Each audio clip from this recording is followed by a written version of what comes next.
News headlines आपने जानी, अहम खबर शामिल करें। मीनार पाकिस्तान जलसे से कबल पीटीआई के कारकुनों की पकड़ धकड़ का सिलसिला जारी और पिंडी पुलिस के रात गए पीटीआई कारकुनान के घरों पर छापे। पीटीआई रावलपिंडी के मियां इमरान हयात की रिहाइशगाह पर छापा मारा गया और रहनुमा पीटीआई मियां इमरान हयात उस वक्त घर पर मौजूद नहीं थे और इसके मनाजिर भी आप बोल न्यूज की स्क्रीन पर मुलाहिजा कर सकते हैं। मीनार पाकिस्तान जलसे से कबल पीटीआई के कारकुनान की पकड़ धकड़ का सिलसिला एक दफा से फिर शुरू हो गया है।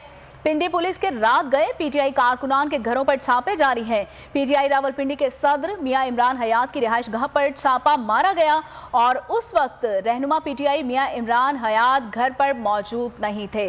तो आपको बताते चलें कि पिंडी पुलिस की रात गए एक और कार्रवाई, पीटीआई कारकुनान के घरों पर छापे मारे जा रहे हैं। पीटीआई रावलपिंडी के सदर मियां इमरान हयात की रिहाइशगाह पर छापा मारा गया। तो नजर आ रहा है सामने लिखा हुआ जुल्म मिटने के लिए दो चीजों से मिटेगा भाई। एक, अदल की कुर्सी पे जो लोग बैठते हैं ना, वो अदल के हिसाब से फैसले करने लगे। दूसरा, कौम निकल खड़ी उस जुल्म के खिलाफ, तो जुल्म खत्म हो जाएगा। या इन दोनों में से कोई एक चीज हो जाए या दोनों हो जाए। अगर 420 का मुकदमा था, उस वक्त अदलिया में जो लोग बैठे हुए केस देख रहे थे, वो पूछते ना यार चीट हुआ कौन है। जब उनको दिखता कोई चीट नहीं, वो केस खत्म कर देते। तो जालिम जुल्म कर ही नहीं पाता। 9 जजेस ने नोट बिफोर किया मेरे केस को यार, 1.5 साल चला। शख्सी जमानत का केस, सेम केस इस्लामाबाद में कर दिया। एक ही इल्जाम पे 2 केस हो नहीं सकते भाई।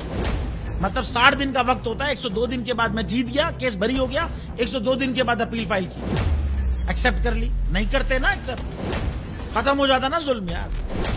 भरी अदालत में मुझे बरी कर दिया, फिर पता नहीं क्या हुआ, 2.5 घंटे बाद का नोट बिफोर, मैं नहीं सुनता ये केस।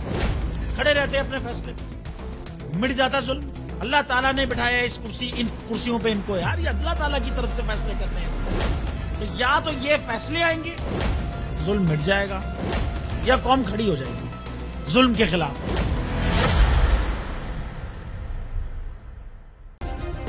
सब्सक्राइब करें और बेल दबाएं ताकि कोई खबर रह न जाए।